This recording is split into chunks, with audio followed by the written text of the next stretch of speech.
Hi, welcome back to Brooksy's Bass Corner. Today I'm going to be reviewing this Aria SB1000 Superbass from 1984.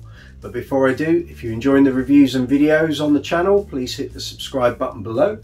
Hit the notification bell so that you're notified when I release new videos, and please leave a thumbs up, I'd really appreciate it. If you have any questions regarding the bass or the review, leave them below and I'll come back to you as soon as I can. Enjoy the review.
When it comes to legendary bass designs, the Aria Pro 2 SB1000 Superbass is right up there.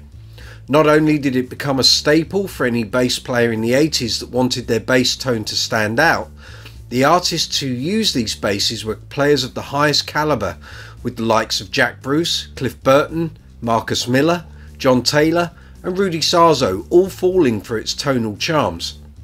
At a time when Fender, Gibson and Rickenbacker were ruling the bass roost, Aria, along with Yamaha and Ibanez, led the way for Japanese competition, challenging the US company's positions at the top of the table and questioning the quality that was coming out of the US factories at that time.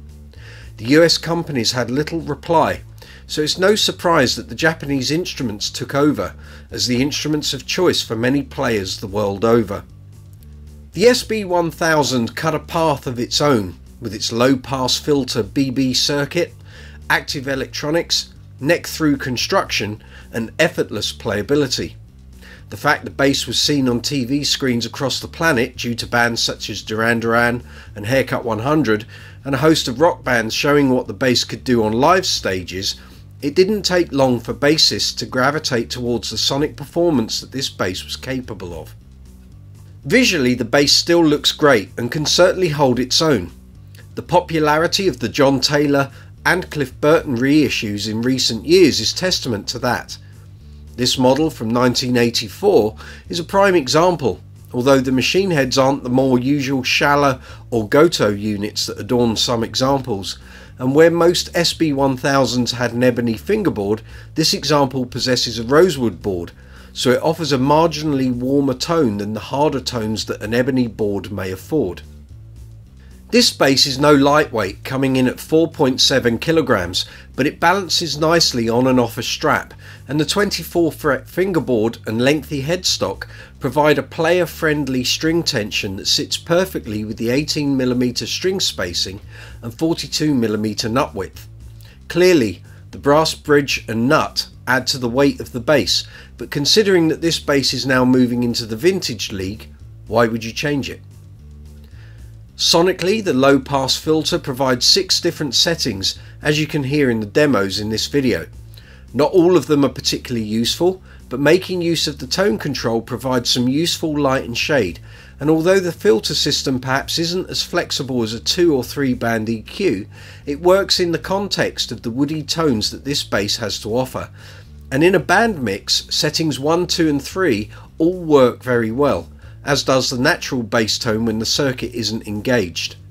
Fingerstyle and pick techniques all benefit from the circuit, while slapping and tapping techniques sound excellent, although if you prefer a glassy slap tone, you might want to look at other SB models that have 2 pickups, as this bass's pickup position in the midway point between the neck and the bridge isn't ideal for the twangy, edgy slap tones. Having said that, check out my demos for some slap examples which show the sort of tones that can be coaxed from it. The SB1000 is as relevant today as it was in the late 70s and 80s, and with prices of original examples rising, these basses are well worth checking out. Despite circuit components and pickups failing, replacements can be obtained through several fans of the instrument who make near perfect replacements. Check one out. You might be very pleased that you did.